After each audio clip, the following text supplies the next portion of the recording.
Halo, namaku Chris. Sejak ibuku meninggal, aku tinggal bertiga sama ayah dan adikku yang masih balita, Tommy. Hubunganku dengan ayah baik-baik saja. Satu-satunya masalah adalah Tommy. Aku masih kuliah, sementara ayahku jelas sibuk bekerja. Awalnya kami berniat membagi waktu untuk menjaga Tommy, tapi ternyata hal itu lebih susah dari dugaan. Kakek dan nenekku, baik dari pihak ibu maupun ayah, sama-sama sudah meninggal. Sedangkan saudara kami semuanya tinggal di luar kota. Jadi, kami tidak bisa menitipkan Tommy pada siapapun. Kami sempat terpikir untuk menitipkan Tommy di tempat penitipan. Tapi kemudian ayah memilih memakai jasa babysitter. Setelah menghubungi jasa penyalur, akhirnya babysitter baru kami datang. Aku yang saat itu ada di rumah. Begitu pintuku buka, alangkah kagetnya aku saat tahu kalau babysitter itu adalah Cindy, mantan kekasihku sendiri. Dia juga tidak mengira kalau ini rumahku. Kami pacaran saat SMA dulu, yang mana bukan di kota ini. Aku sebenarnya keberatan kalau Cindy jadi babysitter Tommy. Bisa dibayangkan dong canggungnya kalau mantanmu jadi babysitter adikmu. Entah kenapa aku juga punya firasat buruk bahwa kedatangan Cindy memang bukan kebetulan. Aku merasa dia punya rencana lain. Masalahnya, Tommy sangat menyukai Cindy. Memang sejak dulu Cindy pintar menangani anak-anak. Ayahku juga cocok dengan kinerja Cindy. Jadi aku tidak punya alasan kuat untuk menolak mempekerjakannya. Mungkin aku yang terlalu berprasangka buruk. Atau mungkin sebenarnya aku merasa bersalah atas apa yang dulu kulakukan pada Cindy. Ya, aku yang merenggut keperawanan Cindy. Aku juga yang menghamilinya.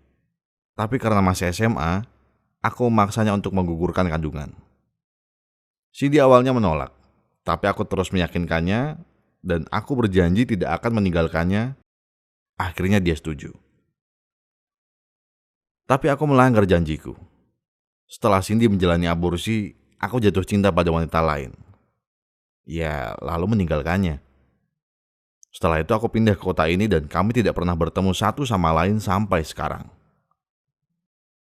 Iya, aku tahu kalian pasti merasa kalau aku cowok brengsek kan? Aku sendiri sangat menyesali perbuatanku itu. Tapi itu sudah terlanjur terjadi dan tidak bisa diubah kan? Aku berusaha menerima kehadiran Cindy, sampai aku melihat ada gelagat aneh di ayahku. Dia sangat ramah, sering mengajak Cindy ngobrol, rutin mengantar dan menjemputnya. Bahkan baru-baru ini, ayah membelikan Cindy banyak hadiah mahal. Aku mulai curiga. Jangan-jangan ayahku mulai jatuh cinta pada mantanku. Atau jangan-jangan ini rencana Cindy sejak awal ya? Atau enggak, jangan-jangan dia memang ingin merebut hati ayahku untuk balas dendam padaku? Kekhawatiranku terbukti saat suatu malam ayahku mengajak aku bicara serius. Dia bilang dia jatuh cinta dan ingin menikahi Cindy. Karena dulu kami pacaran diam-diam, ayah tidak tahu kalau Cindy adalah mantanku. Tapi aku tidak bisa mengakui itu, karena aku takut perbuatanku terhadap Cindy dulu akan terbongkar. Ayah meminta persetujuanku, tapi aku hanya bisa marah-marah tanpa memberikan alasan kecuali, masa ayah mau nikah sama cewek seumuranku? Ayah tahu kelihatannya itu aneh, tapi kalau cinta mau bagaimana lagi? Jawabnya. Keesokan harinya aku mendatangi Cindy dan langsung memarahinya. Ini rencanamu dari awal kan? Kamu mau balas dendam kepada aku kan? Iya, aku tahu, aku dulu salah banget dan aku minta maaf untuk itu. Tapi gak perlulah sampai mau menghancurkan keluargaku begini, teriakku padanya. Tapi Cindy menjawab dengan tenang, berkata kalau dia sudah tidak lagi marah atas perbuatanku dulu. Dan bahwa dia dan ayahku memang sama-sama tulus saling mencintai. Aku tetap tidak bisa menerima kondisi ini. Dibutakan oleh kekhawatiran dan kemarahan, aku pun melakukan tindakan gila yang kalau dipikir lagi sekarang, itu sangat bodoh. Sejak rencana pernikahan mereka, Cindy selalu menginap tiap malam minggu. Di suatu minggu pagi, aku berencana meracuni Cindy dengan cara memasukkan racun ke jus yang akan dia minum. Tapi saat jus itu hendak kuberikan pada Cindy, Mendadak ayahku mengambil dari tanganku, lalu meminumnya. Aduh, ayah haus habis jogging. Bagi jusnya ya. Belum sempat aku menahan, ayah sudah menghabiskan jus itu dan tidak lama kemudian dia langsung jatuh tidak sadarkan diri. Cindy langsung histeris dan berusaha menolongnya. Melihat ayahku tidak bergerak, tubuhku langsung bergetar diselimuti rasa takut. Apa aku sudah membunuh ayahku sendiri? Bagaimana kalau nanti aku ditangkap polisi? Apa aku akan menghabiskan sisa hidupku di penjara? Semua pikiran-pikiran tersebut mengacaukan isi kepalaku. Kemudian aku melakukan hal bodoh berikutnya. Tanpa pikir panjang, aku langsung berlari keluar rumah. Aku terus berlari dan berlari tanpa menengok ke belakang. Aku tidak tahu harus kemana. Aku hanya ingin pergi sejauh mungkin dari rumah. Semakin jauh, semakin baik. Karena aku pikir, dengan begitu polisi akan semakin susah menemukan keberadaanku. Tanpa sadar aku sudah berlari selama berjam-jam hingga matahari terbenam. Aku kehabisan tenaga dan memilih beristirahat sejenak di sebuah emperan toko. Aku tiduran, lalu menangis sejadi-jadinya di situ. Orang-orang yang lewat memperhatikanku. Pasti mereka mengira aku gelandangan. Malam semakin larut dan udara dingin semakin menusuk. Aku masih tidak tahu mesti berbuat apa. Tiba-tiba datang seorang pria. Usianya mungkin sekitar 30 tahunan akhir. Wajahnya tampan, tubuhnya tinggi dan kurus. Dia mendatangiku sambil membawakan secangkir kopi hangat. Halo, kamu pasti kedinginan kan? Ini minum. Aku yang kebingungan cuma bisa diem. Namaku Franz, kamu? Katanya sambil menjulurkan tangannya. Aku jabat tangannya sambil menerima cangkir kopi itu. Kemudian menjawab, Chris. Ku minum pelan-pelan kopinya dan itulah hal terakhir yang kuingat. Aku terbangun dalam kondisi pusing seperti habis mabuk. Rupanya aku pingsan. Aku coba mencari tahu di mana aku berada. Dan aku kaget saat mengetahui sedang berada di dalam sebuah kurungan kecil. Seperti kurungan untuk anjing. Kurungan itu begitu kecil, aku hanya bisa merangkak di dalamnya. Dan ternyata kedua tanganku juga diborgol. Aku langsung berteriak minta tolong.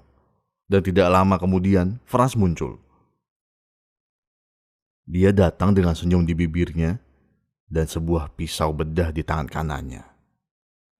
Gak usah repot-repot teriak. Kabinku ini ada di tengah hutan. Gak ada orang di sekitar sini. Kamu pasti bingung kan? Lihat pisau bedah ini. Aku akan memakai pisau ini untuk membelah isi perutmu, lalu mengambil organ-organmu yang akan kujual. Aku akan kaya raya. Mendengar penjelasan Franz, aku hanya bisa menangis dan memohon agar dilepaskan. Yang tentu saja usaha itu sia-sia. Berhari-hari aku tinggal dalam kurungan seperti anjing. Apalagi Franz juga memberiku makanan menggunakan tempat makan anjing. Sampai suatu hari dia mengeluarkanku, berkata bahwa sudah waktunya tiba untuk mengambil semua organku. Aku sadar ini kesempatan terakhirku untuk kabur. Jadi begitu dia keluarkan aku dari kandang, ku kerahkan semua tenaga yang masih tersisa untuk menendangnya. Franz terjatuh. Kepalanya terbentur pinggiran meja, dan ia tak sadarkan diri. Aku langsung berlari keluar. Aku tidak tahu di mana pastinya aku berada, tapi ternyata Franz berkata jujur. Kabin miliknya itu ada di tengah hutan. Tidak ada siapapun di sana. Aku asal berlari, berharap bisa menemukan peradaban. Tapi karena hari mulai gelap, aku tidak bisa melihat ada sebuah jurang kecil. Akhirnya aku terperosok ke dalamnya. Seluruh tubuhku sakit. Badanku penuh luka dan sepertinya ada beberapa tulangku yang patah. Aku memutuskan beristirahat sebentar di sana. Toh percuma saja kalau di malam segelap itu aku melanjutkan perjalanan. Bisa-bisa malah aku mati karena jatuh ke jurang lain. Tapi aku tidak bisa tidur nyenyak. Bukan cuma kedinginan, aku juga ketakutan. Rasanya seperti ada ratusan pasang mata mengawasiku dari balik kegelapan dan siap menerkamku kapan saja. Begitu matahari terbit, aku melanjutkan perjalanan. Kedua kakiku sepertinya patah. Jadi aku cuma bisa merangkak. Setelah merangkak beberapa jam, akhirnya aku melihat sebuah jalan raya. Sepertinya aku tiba di sebuah jalan tol. Beruntungnya, ada sepasang suami istri yang melihatku dan menghentikan mobil mereka. Mereka segera membawaku ke rumah sakit terdekat. Di rumah sakit, seorang polisi mendatangiku untuk memintai keterangan. Disitulah aku bukan cuma bercerita tentang Franz, tapi juga mengakui perbuatanku. Aku mengaku kalau aku meracuni ayahku. Aku pasrah. Aku menyesali semuanya dan merasa pantas mendapatkan hukuman seberat-beratnya. Setelah mendengar pengakuanku, polisi itu pergi beberapa saat. Kemudian dia kembali tapi tidak sendiri. Polisi itu datang bersama ayah dan Cindy. Ayahku masih hidup. Melihat satu sama lain, kami tidak bisa menahan tangis dan langsung berpelukan. Aku meminta maaf sebesar-besarnya pada ayahku. Untunglah dia memaafkanku. Aku juga minta maaf kepada Cindy, dan dia pun bersedia melupakan semuanya. Beberapa minggu kemudian, ayah dan Cindy melangsungkan pernikahan mereka. Aku turut bahagia. Cindy berhak mendapatkan kebahagiaan yang dahulu kerengut darinya. Ayah juga berhak bahagia setelah ibu meninggal. Jadi sekarang, aku punya ibu tiri yang juga babysitter adikku dan mantan pacarku. Terima kasih sudah mau mendengarkan ceritaku. Aku harap kalian bisa memetik pelajaran dari sini dan tidak melakukan kebodohan seperti aku. Thanks for watching.